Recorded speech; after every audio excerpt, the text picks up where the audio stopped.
ஒரு செய்தியை முக்கியமா பதிவு பண்ணணும் அப்படிங்கறதுக்காக இந்த களத்துக்கே ஆர்ப்பாட்ட களத்துக்கே வந்த சரியாக 4 மாதம் தேர்தல் பரப்புரை சமயம் காலையிலிருந்து இரவு வரை கடும் வெயில்ல பரப்புரை செஞ்சுட்டு இல்லத்துக்கு வந்து படுத்திருக்கிறோம். சரியா 4 மாதம் இரவு பக்கத்து வீட்டு என் வீட்டு நான் திருப்பூர் என் வீட்டுக்கு பக்கத்து வீட்டுக்காரங்க வந்து கதவை தட்டுறாங்க. என்னமோ ஏதோன்னு சொல்லிட்டு ஒரு மணி 2 மணி இருக்கும். நாங்கள் போகிறோம். என்னாச்சுங்க கதவை தட்டுறீங்க என்னாச்சு? அப்போ அவங்க சொல்கிறாங்க, என் சொந்த தங்கச்சியோடைய பையன் கோவையில் இருக்கிற ஹிந்துஸ்தான் கல்லூரியில் ஹாஸ்டலில் தங்கி படிக்கிறாரு. சரி, அதுக்கு என்னாச்சு? ஏன் இவ்வளோ 2 மணிக்கு வந்து கதவை தட்ட வேண்டிய அவசியம் என்ன? இல்லை, அந்த ஹாஸ்டலில் அவங்க கூட படிக்கிற அவனுடைய ஃப்ரெண்டு அவனுடைய நண்பன் ஃபோன் பண்ணி எங்கள்கிட்ட சொன்னான். என்ன சொன்னான்? 20 பசங்க 30 பசங்க சேர்ந்து உங்க பையனை அடிக்கிறாங்க. உங்க பையன் ஐயோ அம்மான்னு கத்துறான். எப்படியாச்சும் வந்து அந்த பையனை கூட்டிட்டு போயிருங்க, இல்லைன்னா அவனுங்க அடிச்சே கொன்றுவானுங்கன்னு சொல்லிட்டு அவன் ஃப்ரெண்டு போனை கட் பண்ணிட்டான்.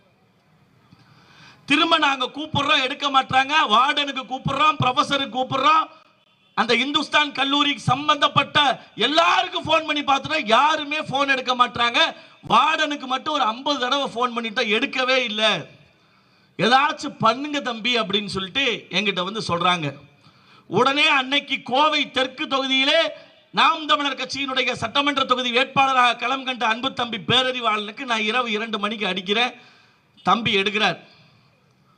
எடுத்து என்னன்னா இந்த நேரத்தில் கூப்பிடுறீங்க, என்ன விஷயம்? இந்த விஷயத்தை நான் சொல்றேன். சரிண்ணா, ஒரு 5 நிமிஷம் அவகாசம் கொடுங்க, நம்ம உறவுகள் யாராச்சும் அந்த கல்லூரி ஹாஸ்டலுக்கு அனுப்பி இப்போ என்னன்னு சொல்லி நான் பார்க்க சொல்றேன் அப்படின்றார். அதே மாதிரி சரியா 10 நிமிஷத்தில் நம்முடைய உறவு சிங்காநல்லூர் தொகுதியை சேர்ந்த அண்ணன் இசக்கி அவர்கள் அந்த கல்லூரி ஹாஸ்டலுக்கு போயிட்டு எனக்கு ஃபோன் அடிக்கிறாரு. ஒரே சத்தமாக இருக்குதுங்க, அந்த ஹாஸ்டல் வார்டனை கூப்பிட்டு அவனே வந்து அங்கே போறதுக்கு பயப்படுறாப்புல, அதனால காவல்துறையை கூப்பிட்டுருக்கோம், காவல்துறை வந்தோன்னே தான் ஹாஸ்டலுக்குள்ளே போகணும் அப்படின்னு சொல்லிட்டு ஃபோன் லைன்லேயே இருக்கார். 10 நிமிஷத்தில் காவல்துறையினர் அந்த பகுதிக்கு வந்துடுறாங்க. உடனே காவல்துறையோடு அந்த பையன் படிக்கக்கூடிய ஹாஸ்டலுக்கு போகிறோம். பார்த்து அவங்க வீடியோ கால் பண்ணி என்கிட்ட காட்டுறாங்க, பாருங்க என்ன நடக்குதுன்னு சொல்லி காட்டுறாங்க. ஒரு 10-15 பசங்க சேர்ந்து அவனை அடிச்சிருக்காங்க. ஏதோ ஒரு சின்ன காரணம், பெரிய கொலை குத்தம் பண்ண அளவு காரணம் இல்லை. அப்படியே காரணம் இருந்தால் கூட பெற்றோர்களிடத்திலே, ஆசிரியர்களிடத்திலே, பேராசிரியர்களிடத்திலே புகார் கொடுக்கலாமே ஒழிய இவனுங்க 10 பேர் சேர்ந்து அடிக்கிறதுக்கு இவனு யார்? அப்போ அந்த வீடியோ கால் பண்ணி அந்த இந்துஸ்தான் கல்லூரியுடைய ஹாஸ்டலை காட்டுறாங்க. பெண்கள் இத்தனை பேர் சுற்றி நிற்கிறாங்க, தாய்மார்கள். சொல்லவே அருவருப்பா இருக்கு.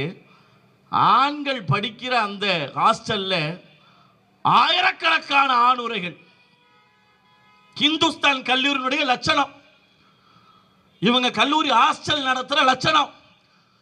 ஆண்களுடைய ஹாஸ்டல்ல ஆயிரக்கணக்கான ஆணுரைகள், சாராய பாட்டில்கள், கஞ்சா பொட்டலங்கள். ஏதோ காசியில உட்கார்ந்துட்டு இந்த நம்ம நான் கடவுள் படத்துல ஆரியா கஞ்சா போடுற மாதிரி காட்டுவாங்க இல்லையா காட்சிகள், அது போல காட்சிகள். காவல்துறை போய் நிக்கிறாங்க, வாங்கடான்னு சத்தம் போடுறாங்க, காவல்துறை மிரட்டுறாங்க. கல்லூரி மாணவன் காவல்துறை மிரட்டுறாங்க. உன்னை அடிச்சிரும்டா, வெட்டிடும்டா, குத்திடும்டா சொல்றான் வீடியோல.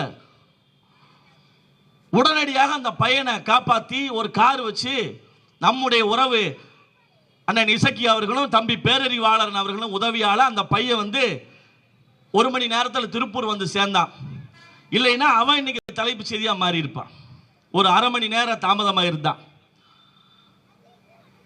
கல்லூரி நிர்வாகத்தில் இருக்கிற எனக்கும் தான் நம்பர் கொடுக்குறாங்க, இவங்கள்ட்ட பேசுங்கன்னு. ஒரு ஆள் அழைப்பு எடுக்கல. அப்போ ஒரு கல்லூரி என்றால் எப்படி இருக்கணும்? ஒரு பாடத்தை சொல்லி தருகிற, அவனுக்கு வாழ்க்கையை சொல்லித்தர கல்லூரி, அவனுக்கு வாழ்வியலை, கல்வியை, அவனுக்கு வருமானத்தை எப்படி ஈட்டுவது என்று சொல்லித்தரக்கூடிய கல்லூரி. அது நடத்துகிற ஹாஸ்டல்ல ஆணுரைகளும் சாராய பாட்டல்களும் கஞ்சா பொட்டலங்களும் குவிந்து கிடக்குது என்றால் அதுக்கு யார் பொறுப்பேற்பது? அந்த கல்லூரி நிர்வாகம் பொறுப்பேற்குமா? தமிழ்நாடு காவல்துறை பொறுப்பேற்குமா? இல்லை தமிழ்நாட்டை ஆளுகிற அமைச்சர் பெருமக்களும் முதலமைச்சரும் இல்லை உயர்கல்வித்துறை அமைச்சரும் பொறுப்பேற்பாரா? யார் பொறுப்பேற்பது?